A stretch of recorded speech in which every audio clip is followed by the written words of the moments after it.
As the release date for GTA 6 draws closer and new bits of information, speculation, whatever you want to call these articles and social media posts, as more of those start coming out, fans start going crazier and crazier with each passing day. Is the cop from trailer 2 a playable character? Are we going to be able to enter over 70% of the buildings in the game? Will we be able to get girlfriends pregnant because that one guy on Reddit saw a pregnant NPC and immediately assumed it would be an actual game mechanic? Actually, you know what? That's the dumbest one I've seen so far. But there are a lot more dumb theories on the way, as well as some pretty good ones, and in this video, I'll cover the 10 most insane fan theories I've seen about GTA 6 to date. Starting with number 10, GTA 6, and we'll have Liberty City. Liberty City being an explorable zone in addition to the state of Leonida. Look, we already know that Lucia has family ties in Liberty City, aka Rockstar's parody of New York City, but exactly how far do these ties go, and will GTA 6 feature an explorable in-depth recreation of GTA 4's map? I personally don't think there will be a Liberty City you can actually explore in free roam, because that'd just be asking too much of the devs on top of what they're already doing. Remember, Rockstar can't just throw an empty city in there and call it a day. It has to have activities, interesting NPC quest lines, and an actual story link to it. Basically, it'd be like playing a day one DLC, and as cool as that could be, I just don't see enough of a gameplay or lore reason for it happening, even if Lucia's mom is based out of Liberty City. Besides, if you really want to see Liberty City in a more modern light, there's already this excellent fan mod called the Liberty City Preservation Project from the World Team. And what this does is, it ports the entire GTA 4 map into the world of GTA 5, where it coexists alongside Los Sanos, but this time we've got improved textures, models, lighting, and animations to make it feel like a proper upgrade and not just another hack job. For the next theory, we've got a bunch of people speculating that Phil Cassidy, who you may know as the ultimate gun-toting patriot from Vice City and Liberty City stories, well, he's actually coming back in GTA 6. Remember that gun store ad from trailer 2? A lot of fans are speculating that it's actually Phil, or at least Phil's son, because of two things. First, we already know that Phil owned a gun store back in Liberty City stories. Second, the new gun store in GTA 6 is confirmed as Phil's Ammunition. So maybe there's a connection? I don't know. The connection sounds kind of tenuous, but I guess we'll find out come May 26th. But whether Phil makes it into GTA 6 or not, one thing's for sure, we might see the state of Georgia in this game. Or rather the state of Gloriana, which is Rockstar's approximation of Georgia. In real life, it's just to the north of Florida, and we've got confirmed screen grabs of Gloriana number plates found all across both GTA 6 trailers as well as some of the official screenshots. Will this be an explorable region day one, or will Rockstar add it later as part of a DLC? Maybe it will be a map within a map, kind of like Guarma from RDR2, which you can only visit during the 5th chapter of the story. So using RDR2 as an example, what could happen in GTA 6 is Rockstar makes Gloriana State a part of a sub-story or even the main quest line, but you'll only be able to see it for a limited period of time. Now the next theory is a bit of a mind-scratcher, and it says that Jason will secretly be an undercover cop, who later betrays Lucia in the final act of the game. And this one is hard to stomach for a few reasons, but first let's talk about how the rumor mill began with this one. So apparently back in the day when the first trailer released, someone made a Reddit post talking about Jason's pants and how they resemble the duty slacks worn by Miami-Dade PDSWAT officers. That's honestly a stretch because Jason is known to have a military background, not just from his official bio on the GTA 6 website, but also the Special Forces tattoo that he has in trailer 2. So his dressing style could be directly influenced by his history with the military. Also, we see him using a Beretta M9 and M4 carbine in the trailer, which once again is part of the standard loadout for US Army personnel. So just because he wears cargo pants doesn't make him an undercover cop. Besides, wouldn't it be counterproductive to wear a disguise that directly signals his allegiance? I mean, Lucia probably knows that Jason is ex-military, and we know from the trailers that the two of them are caught up in an interstate crime ring of some kind, and it makes no sense for Jason to be an undercover cop, because he's going around murdering, looting, and extorting, all things a cop would very much not do, even if they were undercover. So yeah, the average lifestyle of a GTA 6 player alone makes this theory completely improbable, Because how does the police department, or IAA or whatever, reconcile Jason's liberal interpretation of human rights with the duty he performs for the state? Do they really want a mass murdering lunatic on their payroll? Well, I don't think so, but hey, at least we got this cool CG fan animation out of it, with the game forcing us to choose between Lucia and Jason. On a more lighthearted note, GTA 6 might be the first GTA game with a full game console packaged alongside the rest of the stuff in your living quarters. Sure, you've got the fridge to drink the occasional beer, a couch where you can sit down and watch TV, and a kitchen where you can, I don't know, clean dishes? Hey, they made us shovel crap in RDR2 so I don't put menial chores like cleaning dishes past Rockstar. Anyway, the trailer shows a game console that kinda looks like a PS5, and it's right next to the TV when the Phil's Gun Store commercial is playing.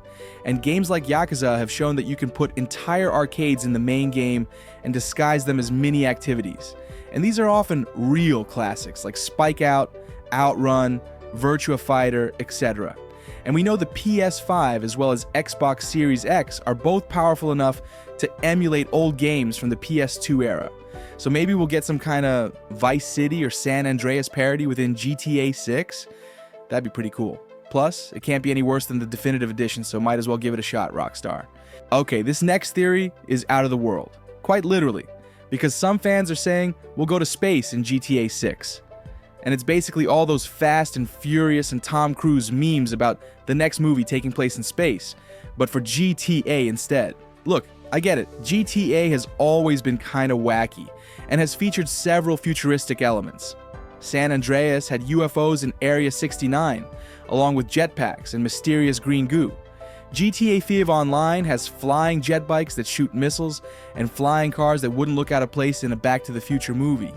So yeah, GTA is about having fun, with all kinds of weird and cool gadgets. But they've always made sure to segment the main storyline from these wacky gadgets, like the two of them exist in parallel but separate universes. You don't see CJ flying around on his Area 69 jetpack when Big Smoke tells him to chase the train. You don't see Michael zooming around on his oppressor, Mark II, in the fight against the FIB and IAA. And that's why I don't see any canonical missions or main story content using weird settings like space. Will we go to a space station? Fidget around with rockets while they're still on the ground? Sure, it could happen as part of some mission where you help a shady billionaire send his personal spy satellite into space so he can spy on a rival gang. But I don't see either Jason or Lucia doing spacewalks for NASA in the near future. Will it be a feature in the GTA 6 online game mode? Sure, why not? But not the main single-player story, no way. And while we're on the topic of staying grounded and realistic, let's talk about gas pumps. Have you ever played a GTA game and wondered, you know what this game could use? Fuel tanks that go empty mid-police chase? No? Never crossed your mind. Well, believe it or not, some fans would actually like to see a mechanic like this in the game. Next thing you know, they'll be asking for in-game tax forms and grocery shopping. Hey, I've got a great idea. Bowel movements. If you don't take your morning crap, Jason will shit himself mid-robbery. Sounds ridiculous, right? That's because despite what many people would like to believe, GTA is not a simulator. Its flying will never be as good as DCS or Microsoft Flight Simulator. Its driving will never be as good as Assetto Corsa or Beam NG. Its shooting will never be as realistic as Squad, Insurgency, Arma, Tarkov, or 6 Days in Fallujah. And you know what? That's fine. I and millions more don't want to do boring stuff in GTA.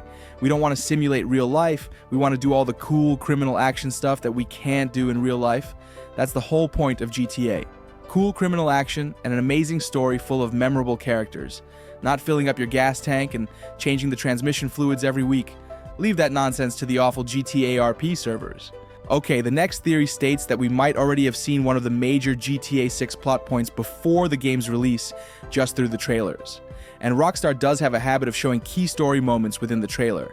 Like for example in GTA 4 when Nico's final encounter with Darko was shown to us before the game even released. Only back then, everyone thought it was another intimidation scene with some generic NPC. Or how this, in GTA Yo's trailer, we see Trevor stomping Johnny Klebitz to death, even though it seems like just some random guy that's having a bad day underneath Trevor's boot heels. Oh, and this is a good one. Remember that scene from RDR2? You know the one I'm talking about? It changes the entire course of the game. Spoiler alert BTW for all 4 of you who haven't played RDR2. This is the part where Arthur contracts tuberculosis from a man called Thomas Downs. And yes, it's in the trailer. If only we knew back then. So there's definitely a good chance that some key turning point within GTA 6 has already been leaked in the trailer. We just don't know about it yet and won't until we finally get our hands on the game and play through the story. Oh, and while we're on the topic of RDR2, remember the honor system from that game? It was the same as in RDR1, but with more depth, and while the honor system isn't quite on the level of Mass Effect's Paragon versus Renegade, as it doesn't drastically change the story outcome, it still made for quite a difference in how Arthur and the NPCs treated each other. And you do get slight variations on the ending of Arthur's story, depending on which path you choose. Now, fans are speculating that GTA 6 will have something similar, but this time it will be a relationship meter between Jason and Lucia, since this is supposed to be some kind of Bonnie and Clyde crime drama, where the 2 lovers rely deeply on the bond between each other to survive through all manner of hardships. It sounds kind of plausible, but then again, the game is basically pushing Jason and Lucia as a dynamic duo right from the start. Like they're already in a romantic relationship as soon as Lucia gets out of prison, and I don't see any point in building some kind of relationship meter when the bond is already there to begin with. It just doesn't add much from a story perspective, and I don't see how this would have gameplay implications. Like, does Lucia unlock new abilities if you get beyond 80% on the romance meter? I don't know, sounds pretty dumb to me. And finally, this one's actually confirmed, the game will have actual social media sites, and NPCs will be able to take clips of you if you're doing anything stupid. A recent leak by TezFun2 confirms that apps similar to Uber, OnlyFans, and WhatsApp will be in GTA 6, and in typical Rockstar fashion, these apps have really funny parody names, like Uber is called Rydame, WhatsApp is called What Up, etc. But guys, that's all I have for this fan theory video. Let me know which theories sound the most credible to you and whether you'd like to see more videos like this, because there are a ton of fan theories out there that I've yet to cover. These are only the most prominent ones. As always, don't forget to like and subscribe if you found this video entertaining, and share it with any of your friends who are into wacky GTA 6 theories. As always, I'll catch you guys in the next one. Until then, adios.